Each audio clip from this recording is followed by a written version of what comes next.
This is House Planning Help, episode 135. Hello, I'm Ben Adam Smith, and this is the podcast for you if you're interested in self-build, because I'm exploring what houses we should be building in the 21st century and trying to break down the major roadblocks that may get in our way.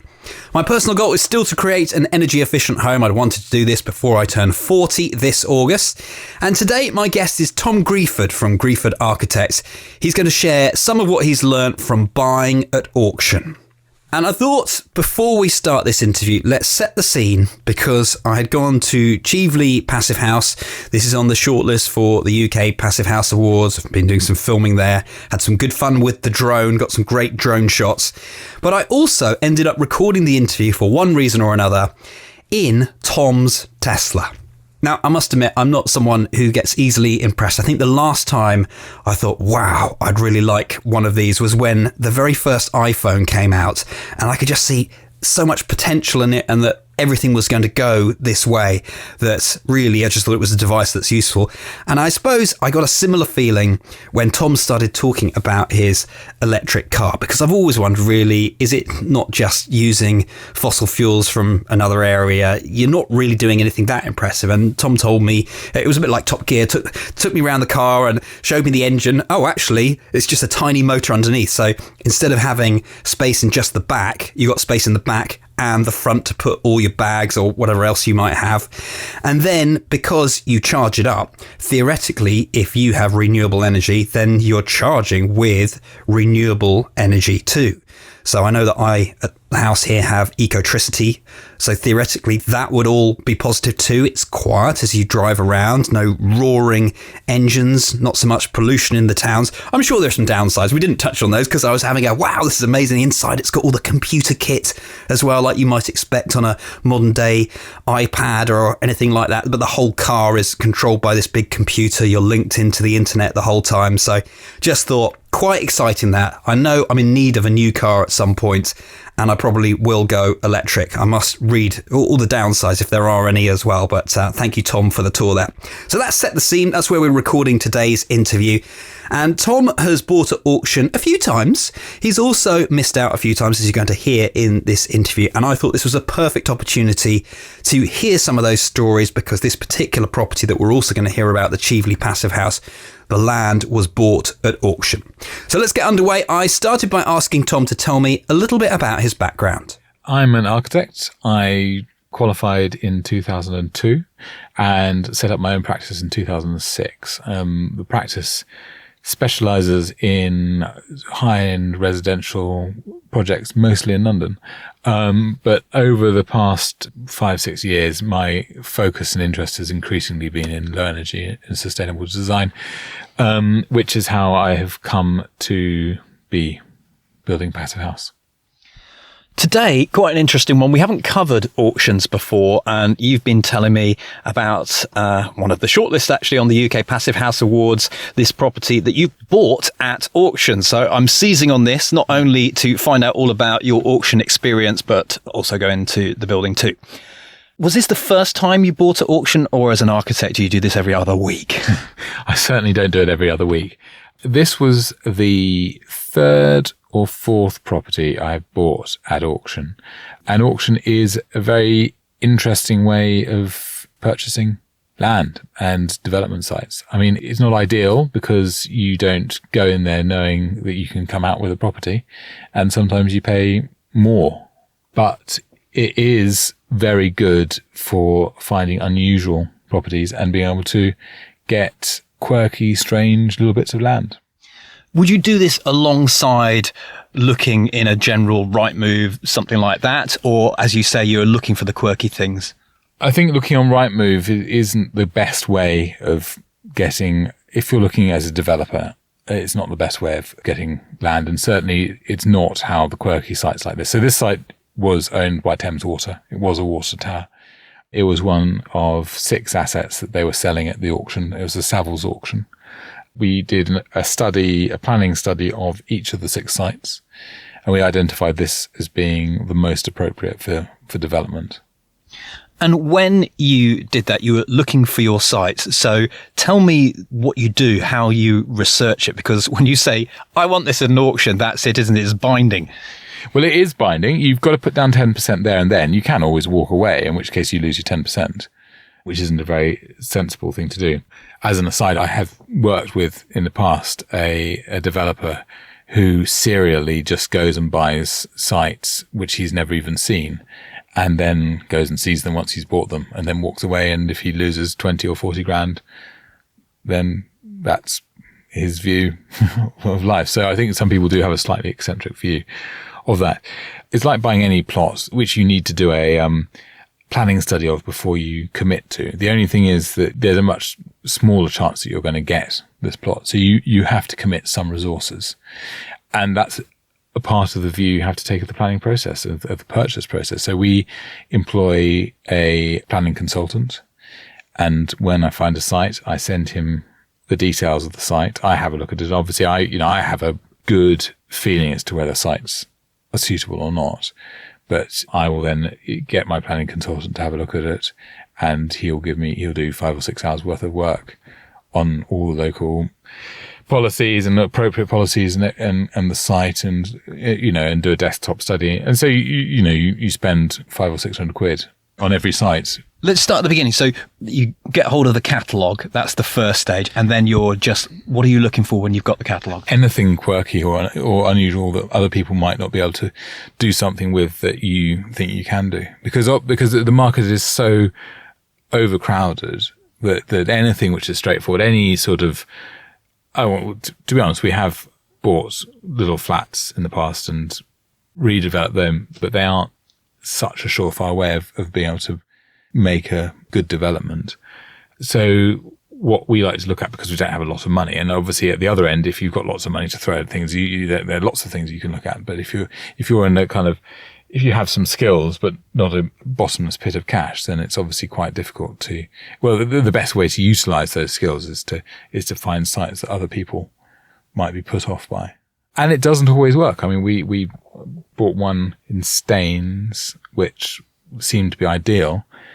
And the planners were completely happy with us building a house on it. The problem was it was in a floodplain, and try as we might, we couldn't get them to see past the fact that it was on a floodplain. And we raised it up.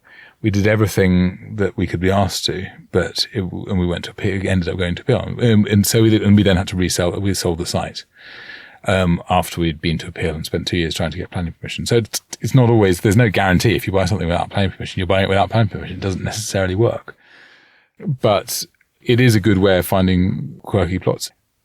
This particular plot that we're looking at here, can you tell us about the constraints and how you size up, and then what bid you think about putting in, or maybe you don't even decide at this stage? Well, you have to take a view, and we actually, I think it was being advertised. I think the starting price was 30,000, or that, very much that region, and we obviously, and it went for considerably more than that. But a plot of land in a village where you can build a house for even considerably more than £30,000 is still worth buying, and again, even without planning permission. My first thought here, and this is what our planning consultant agreed with, was that because of the nature of the village, because of the nature of the plot being within the boundaries of the village, being in a settlement, it meant that the site would be favourably viewed for a residential development. Now, to the west of the site is this beautiful area of outstanding natural beauty. If it had been on the other side of the fence, there's no way we could ever have built on it. So understanding your village boundaries and your settlement boundaries and all those sorts of things is absolutely crucial to being able to identify whether these sorts of plots are suitable for development. And that's why it's so important to get, if you don't know all of that stuff yourself, it's so important to get professional advice before you go. And you have to, spending that 500 quid or 600 quid on this is worth it. And it would have been worth it if it had told us to walk away. And again, there have been ones we've looked at, and the planning consultant said, no, that you mustn't do that. It's got all these problems associated with it. You will find it very hard to develop. I suppose we've almost talked about the worst case scenario. If it all went wrong, you managed to sell that piece of land before. So how were you able to do that? There's always a market for land, and always somebody could do something else with the land. So, that piece of land had some garages on it, and maybe the person who bought it was just going to use it for garages and have park 5 or 6 cars there. Your building here in Chieveley, did you have a sense of what you were going to design, or is that silly going down that route before you sat in the auction? I really, really, really try not to do that, because I have a kind of great fear of jinxing things. I suspect that fear is ridiculous and unfounded. But no, I do try not to sketch or think too much about what the thing might be.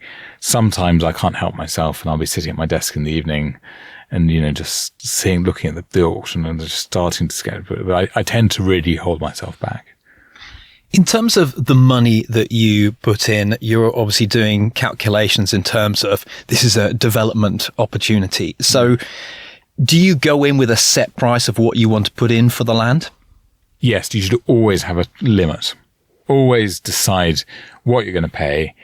And obviously sometimes, if you pay £1,000 or £2,000 more, it's not the end of the world. But if you go in and not really knowing, then you're much, much more likely to pay more than the land is worth. And there's always going to be somebody with very deep pockets, and that person might be bidding against you, and they might have a completely ulterior motive. It might have been, the millionaire next to the plot who doesn't want anyone to build on it, and he's willing to get it, and you end up spending 10 times more than the plot's worth just because you're bidding against somebody. So you really should have an idea of what it's worth, what, if you had to exit the whole deal, you would expect to get for it. Even in the bids that I've put in, having done all the calculations and still lost out. It's always been those people who've just thought, I want this. Yeah, exactly. It also depends if you're buying it as a development or if you're buying it to build your own home. And obviously, if you're buying to build your own home, then I think you can be a bit more, you still have to be cautious, but ultimately you're not there to make lots of money out of it. You're there to build your own home. And therefore, if you pay a bit more, then that's fine. But then sometimes there will be somebody who's willing to pay a bit more than your bit more, because they also want to build their dream house on that site. So there's no rule of thumb, and you never know who you're going to come up against and what they might be, how deep their pocket might be, and what they might be thinking on the day. How many times have you not got something at auction? Oh, loads. Many more times than I have got something at auction. I mean, many more, twice as many. I think that you have to go, and it's an incredible adrenaline rush, and especially bidding, and especially if there are quite a few people bidding. I don't pretend to be a great expert on auctions, but having done quite a few, there are a few things that I mean, for example, I always wait for a while before starting to bid, which does seem to, I think lots of people do that. I think that's a fairly standard thing. But no, I'm always very clear with myself before I start bidding on something, what the level I'm going to go to. And if we get to that level, if we say we're going to bid £80,000, for example, and it gets to 82 and there are still 3 other people fighting over it, that you're not going to get it, and you just have to leave it. And is it a case of just going down in terms of people that you start with, perhaps quite a lot of people, and then gradually, no, I'm out? Yeah, I think it whittle as the price goes up. The number of people interested always drops. They're always at the beginning. There are always a few chances who think, oh, you haven't really thought about it, but have sitting in the auction waiting for something else to come along and see that and think, actually, I'll just have a go. It might be worth getting.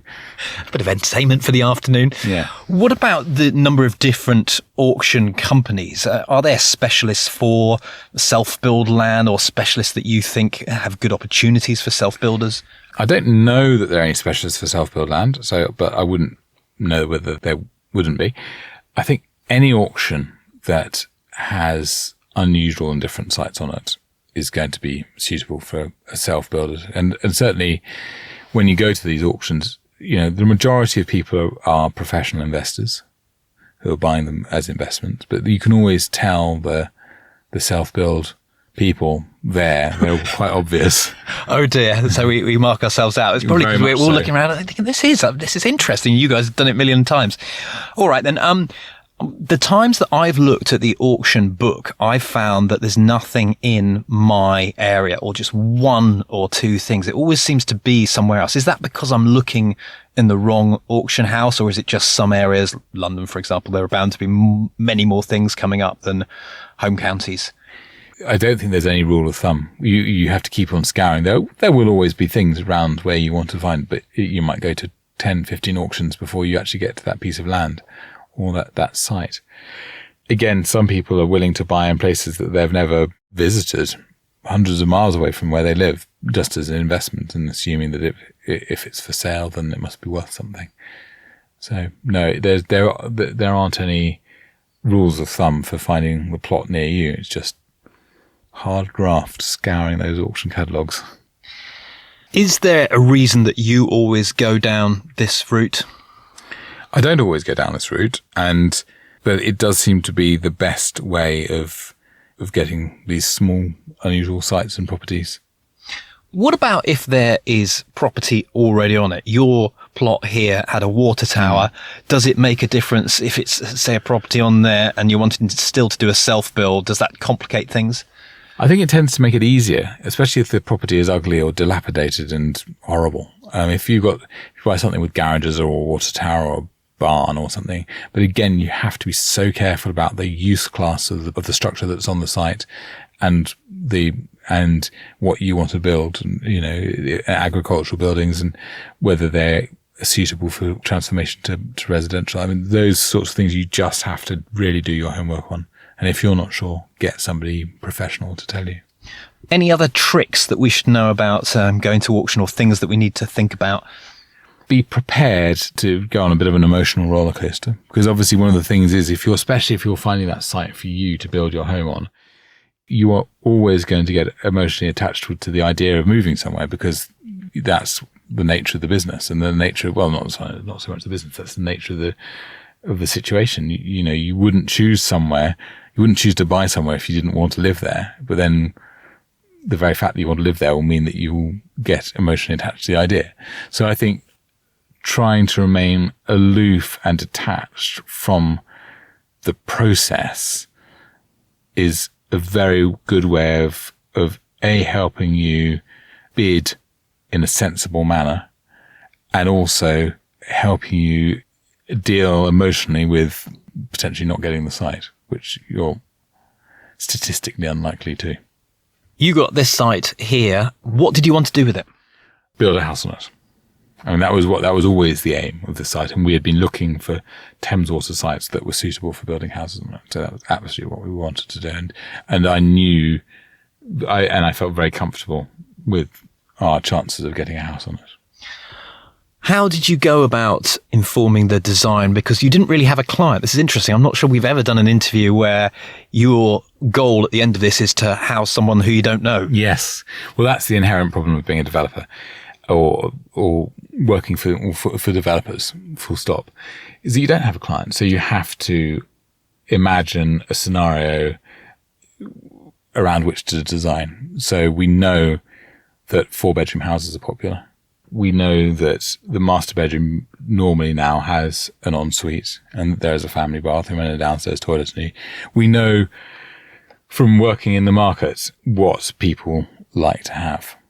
And that is essentially how we built a brief around an imaginary family. But we tried to make it, the design, to be, obviously as a passive house, to be attractive to people who are concerned with the environment and low energy living, but also people who are concerned with good quality modern design. This is a modern house. And so that was the other part. The imaginary couple or family who were going to buy this house were interested in modern design. And that's interesting because, of course, we've gone through that stage now. So has that been the selling point, or is it really about the floor area, the number of bedrooms? What do you think has sold it, having gone through that process now? I think it's a mixture of things. I think the design of the house has been critical. I think it limits your market, because not everybody wants to live in a contemporary house. But it means that the people who bid for it are much more passionate about it, and the people who really, really, really want to live there. So we went to sealed bids. We had 3 people, very different profiles, all of them. So it just shows how difficult it is to design, because they weren't all the same sort of people, and they were all absolutely desperate to get it. So it was actually a very hard decision to make, because we wanted all of them to buy it, because they all really loved it. I think the natural light, the space, and also the feeling of being in a different house from the norm, as well as the benefits of living in a new build house, and then obviously being a passive house. But none of the people who actually bid on it were previously interested in passive house. They saw that as a massive advantage as soon as they learnt about it, but that's not what it drew them to the house. And part of the reason for developing the house in this way was that it wasn't to be a kind of standard passive house. It was meant to be a good piece of modern architecture that people would be attracted to, and that passive house was an additional benefit. We were showing that you could build beautiful modern houses in the passive house way. You've also said something quite interesting to me earlier about the costings for it. And you feel the cost actually is very similar to if you'd done it in a traditional sense. So I want to know, often people say it costs more. So how have you achieved this? Well, we've gone down the construction management route of procurement, which means that every element of the building is tendered 3 or more times to different trades. Now, this was run by Mike Jacob of Trunklow Energy Building, and it is a really, really good way of making sure you get best value for every element. Now, of course, if you had built this not to passive house and using the same method, then it would have been cheaper, because there are elements of the building that you don't have on normal buildings, such as your blinds or your MVHR or your triple glazed windows. But overall, so yes, it could have been cheaper to build, and those elements of the build would probably total about £15,000. So that isn't a massive amount of the overall build cost, and especially when it means that the build itself is still less than building a normal house in a traditional manner, and you get that extreme improvement in performance and thermal comfort and all those other things that you do with a passive house. You've also got something that's architecturally bespoke, and I'd like you to explain areas that you're particularly proud of.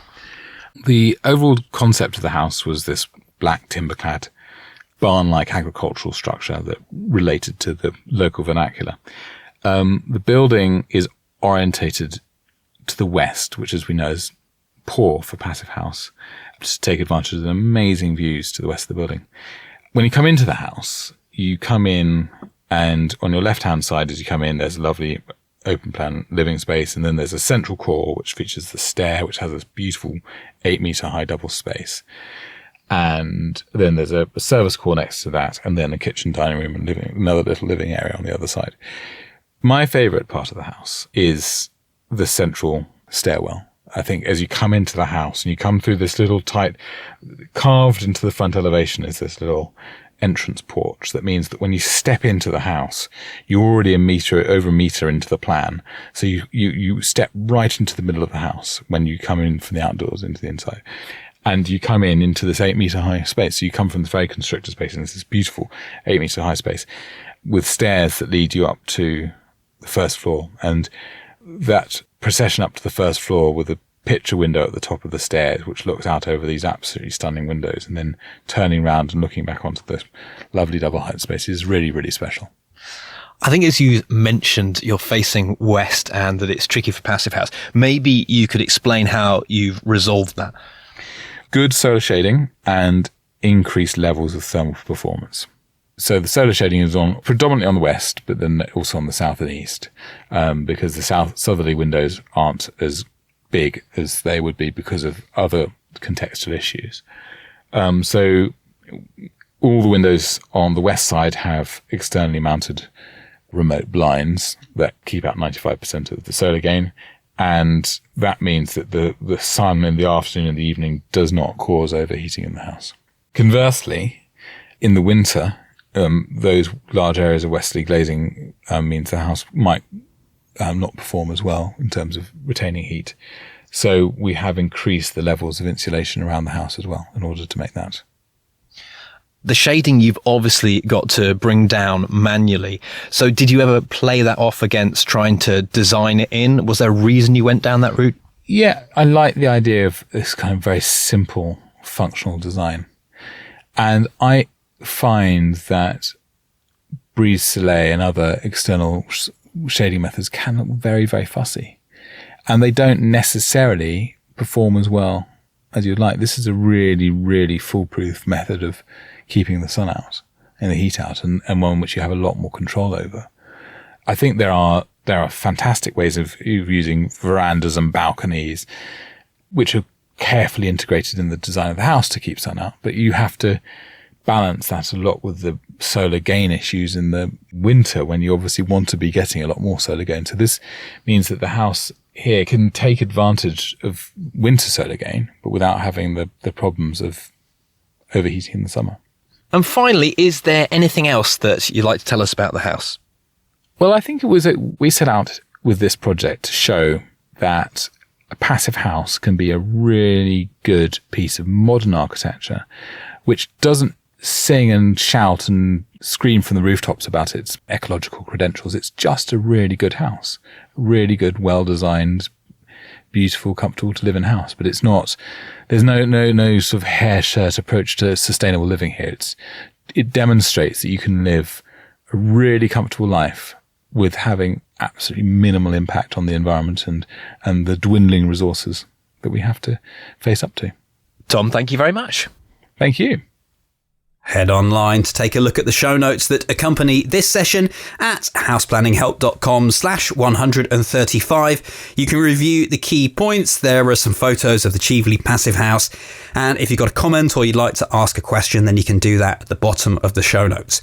We'll link to Tom on Twitter and to Gresford Architects, houseplanninghelp.com/135.